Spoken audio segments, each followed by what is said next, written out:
혹시 상담사가 내담자의 마음을 훨씬 더 깊이 이해하도록 돕는 새로운 AI 도구가 있다면 어떨까요? 최근에 제안된 CMAT라는 앱이 바로 그런 역할을 하겠다고 나섰는데요.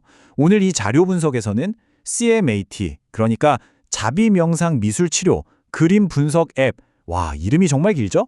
바로 이 긴 이름 뒤에 숨겨진 실제 과학적인 근거들을 하나씩 들여다볼까 합니다. 자, 그럼 본격적으로 한번 시작해 볼까요? 먼저 이 앱이 상담사에게 어떤 새로운 도구가 될 수 있는지부터 살펴볼 거고요. 그리고 그 핵심인 미술 치료와 자비 명상은 과연 어떤 힘을 가졌는지 깊이 파고들어 보겠습니다. 이어서 보이지 않는 것들을 어떻게 구조화하는지, 그리고 마지막으로 인간과 AI의 협업이 어떤 의미를 갖는지까지 차근차근 알아보겠습니다. 상담사라면 아마 누구나 공감할 만한 그런 어려움이 있을 거예요. 바로 내담자가 그린 그림 한 장에 담겨있는 말로는 다 표현되지 않는 그 내면 세계를 어떻게 이해하고 또 기록해야 할까 하는 그런 문제 말이죠. CMAT의 홍보 영상을 보면요, 바로 이 장면에서 이야기가 시작됩니다. 상담사가 내담자의 그림을 앞에 두고 아주 깊은 생각에 잠겨 있죠. 그림에서 뭔가 중요한 단서가 느껴지기는 하는데 이걸 명확한 언어로 정리하기는 어려운 바로 그 막막한 순간을 포착한 거예요. 이게 바로 임상 현장의 핵심적인 딜레마라고 할 수 있습니다.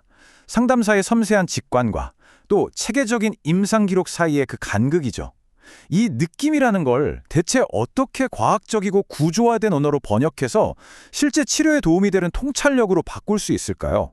CMAT 앱은 바로 이 질문에 대한 하나의 대답을 제시합니다. 그림의 색채나 구도 같은 조형 요소를 분석해서 정서적인 가설을 세우고요. 여기서 더 나아가서 관계 패턴이랑 자기자비 수준까지 추론해서 다음 상담을 위한 구체적인 개입 방향까지 제안하겠다. 이런 야심찬 목표를 가지고 있는 거죠. 그런데 참 놀랍게도요, 이 AI 기반의 최첨단 앱이라는 개념이 사실은 매우 오래되고 인간적인 실천에 깊이 뿌리를 두고 있다는 겁니다. 그게 바로 미술 치료예요. 그렇다면 이 미술 치료가 CMAT이라는 이름 안에서 과연 어떻게 작동하는 걸까요? 앱 이름의 앞부분, 즉 미술, 아트와 치료, 테라피가 뭘 의미하는지부터 자세히 알아보겠습니다. 자료에 따르면 미술 치료는 단순히 그림을 그리는 행위가 아니에요.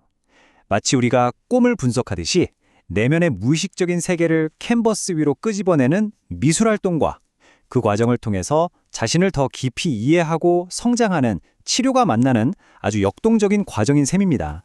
자, 이 슬라이드에서 정말 흥미로운 점은 미술이 임상 현장에서 왜 그렇게 효과적인지를 보여준다는 거예요. 말로는 표현하기 힘든 내면의 이미지를 드러내주고 언어적인 방어는 낮춰주면서 또 시간이 지나도 변치 않는 구체적인 기록을 남겨주기 때문이라는 거죠. 정신분석학적인 관점에서 보면 내담자의 그림은 그들의 꿈이나 억압된 감정, 또 무의식적인 생각이 시각적으로 나타난 상징 언어와도 같아요.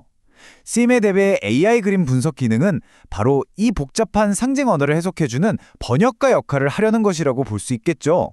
이제 앱 이름의 나머지 부분으로 넘어가 볼게요. 바로 변화를 이끌어내는 동력에 해당하는 자비와 명상입니다. 여기에는 마음챙김과 연민이 가진 강력한 임상적 효과에 대한 과학적 증거들이 숨어 있습니다.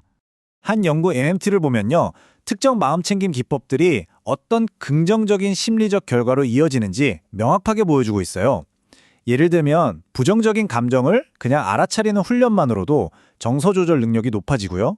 또 파도가 밀려올 때 맞서 싸우는 대신에 그 위를 서핑하듯이 충동 파도 타기를 연습하는 게 실제 자해 행동을 줄여준다는 겁니다.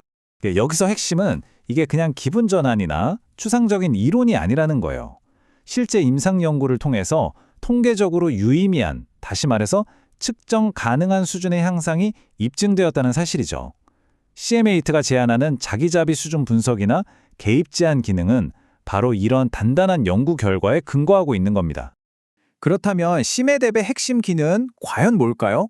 그림 한 장을 어떻게 이렇게 유용한 분석 보고서로 변환하는 걸까요? 그리고 그 과정의 목표는 무엇일까요? 치료의 궁극적인 목표 중 하나는 바로 정신화 능력을 치우는 겁니다. 여기 슬라이드에 나온 표현이 참 멋진데요. 타인을 안에서부터 보고 자신을 밖에서부터 보는 것. 즉, 다른 사람의 마음을 이해하고 자신의 마음을 객관적으로 바라보는 능력을 말하는 거죠.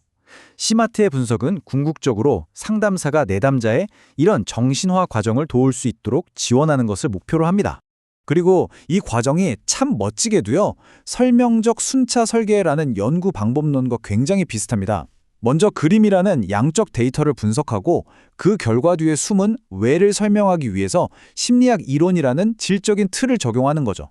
그리고 이 둘을 통합해서 하나의 완성된 이야기, 즉 서사를 만들어내는 겁니다.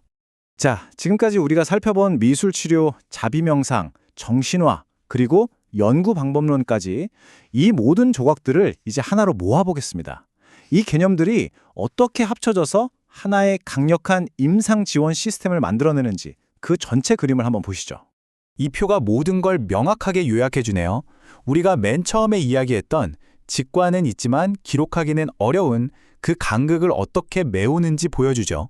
CMAT-M이 제안하는 그림 분석, 정서가설, 개입 제한 같은 각각의 기능들이 우리가 쭉 살펴본 미술치료나 정신화, 자비명상 같은 이미 학술적으로 확립된 심리학 원리와 어떻게 직접적으로 연결되는지를 한눈에 보여주고 있습니다. 마지막으로 한 가지 이론만 더 살펴볼게요. 계획된 행동 이론에 따르면 우리가 어떤 행동을 할지 말지는 그 행동을 얼마나 잘 해낼 수 있다고 스스로 믿느냐에 달려있다고 합니다. 이걸 지각된 행동 통제라고 하는데요. 쉽게 말해서 내가 이걸 잘 해낼 수 있다는 자신감 같은 거예요.